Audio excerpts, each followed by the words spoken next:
नमस्कार, स्वागत है आपका क्यू वाइब नेटवर्क पर। मैं हूं नीलू व्यास और इस घंटे में बात करते हैं पॉइंट ऑफ व्यू में बीजेपी सांसद तेजस्वी सूर्या की, जो कि बेंगलुरु साउथ के सांसद हैं और पिछले 24 घंटे से वो ट्विटर पर ट्रेंड कर रहे हैं। दो चीजें ट्रेंड कर रही है, एक तेजस्वी सूर्या और दूसरी इंडिगो की फ्लाइट।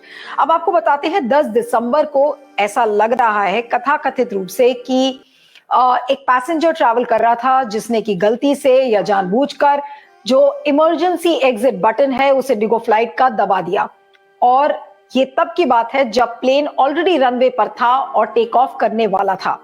लेकिन इस मामले को 1 महीने बाद उजागर हुआ और ये पता चला कि वो जो पैसेंजर ट्रैवल करने वाला जो यात्री था वो बीजेपी का सांसद था।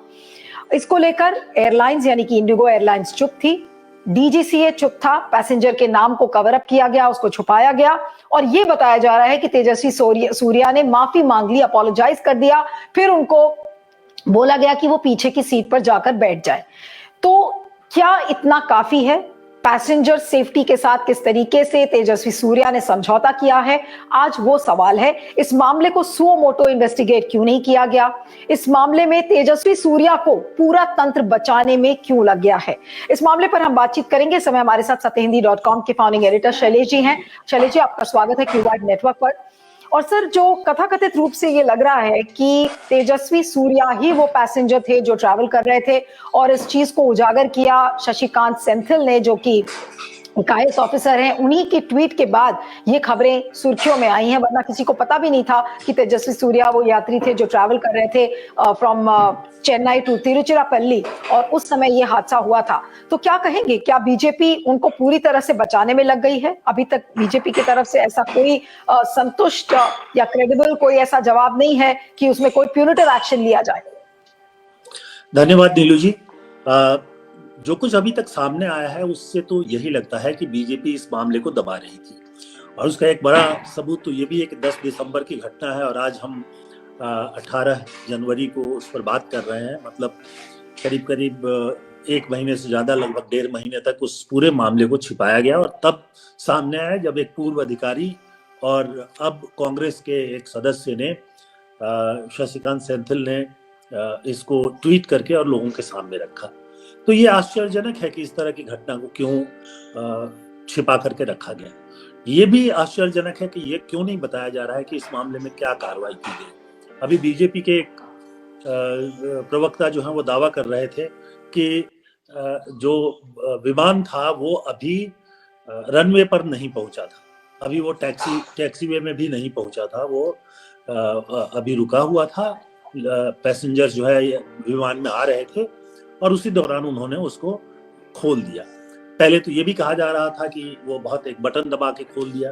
वास्तविकता ये नहीं है, वो हैंडल होता है और वो उसमें पूरी ताकत लगा के खोलना होता है। और जब भी जैसे ही आप वहां जाके बैठते हो तो उसके बाद जो प्रोसीज्योर है विमान में, वो प्रोसीज्योर ये है कि सबसे पहले वो बताते हैं सेफ्टी नियम की, बेल्ट बांध ले, कैसे बेल्ट बांधेंगे।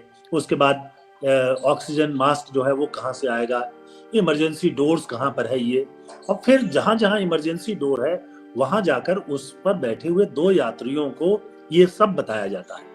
तो कोई एक ऐसे यात्री तो वो है नहीं कि पहली बार विमान में यात्रा कर रहे थे और उनसे गलती हो गई।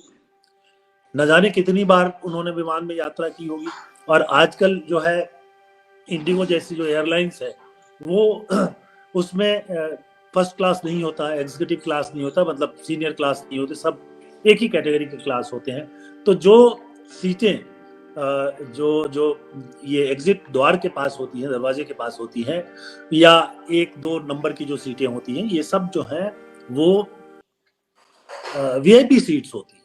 तो जब भी तेजस्वी इन विमानों में यात्रा करते होंगे तो संभवतः इसी में यात्रा करते होंगे, इन्हीं सीटों पर करते होंगे, क्योंकि इसमें लेग रूम ज्यादा होता है, यानी स्पेस थोड़ा ज्यादा होता है।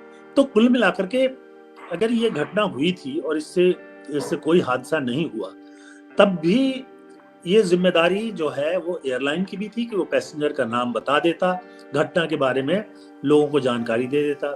उसके बाद वो अगर नहीं करता है तो डीजीसीए जिसका काम ही है विमान की सुरक्षा को देखना, उसको बता देना चाहिए था।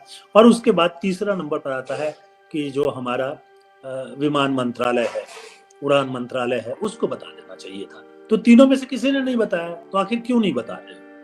ये एक गंभीर मामला है। नहीं बता रहे हो इसका मतलब है कि आप छिपा रहे हो। छिपा क्यों रहे हो? यानी कोई ऐसी घटना हुई है जो नहीं होनी चाहिए। जी। लेकिन आपको क्यों लगता है कि तेजस्वी को बचाने में क्यों लग गई है बीजेपी की सरकार, और बीजेपी का जो पूरा तंत्र है वो आज तेजस्वी को क्यों बचा रहा है? उनके बारे में ये कहा जाता है कि प्रधानमंत्री के वो लाडले हैं और वीआईपी ब्रैट का उनको संज्ञा मिली हुई है। तो क्या जो बिगड़े बच्चे होते हैं जैसे परिवार के, क्या उनमें वो शामिल हैं और उनका वो कोई भी ऐसी खुराफात करेंगे उसको माफ कर दिया जाएगा? तो बीजेपी की मजबूरी क्या है कि वो तेजस्वी के खिलाफ कोई एक्शन नहीं ले सकती?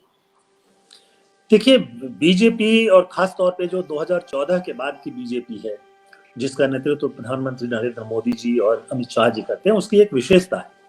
वो ये कि उनके साथ जो लोग हैं वो चाहे जो कुछ भी कर लें, उनको बचाने की आखिरी दम तक कोशिश की जाती है। आपको एक उदाहरण से बताऊं कि उत्तर प्रदेश के एक केंद्र में मंत्री हैं, उनके बेटे ने किसान आंदोलन के दौरान कई किसानों को 6 किसानों को संभवतः रौंद डाला। वो बेटा गिरफ्तार हो गया, सब कुछ हो गया, लेकिन पिता को जो है वो मंत्रिमंडल से भी नहीं हटाया गया, बहुत मांग की गई। तो ये जो है, जो मेरे साथ है उसको हम डिफेंड करेंगे, ये इसी नीति पे चलते हैं। और तेजस्वी सूर्या उनके लिए बहुत महत्वपूर्ण है, इसलिए कि वो कर्नाटक में अभी चुनाव है और दक्षिण में बहुत थोड़े से नए चेहरे इनके सामने आए हैं। तो तेजस्वी जो है अपने बहुत ही आक्रामक भाषण के लिए मशहूर हैं पहले से ही, और भी कई तरह की गतिविधियों के लिए जो है वो अक्सर खबरों में रहते हैं।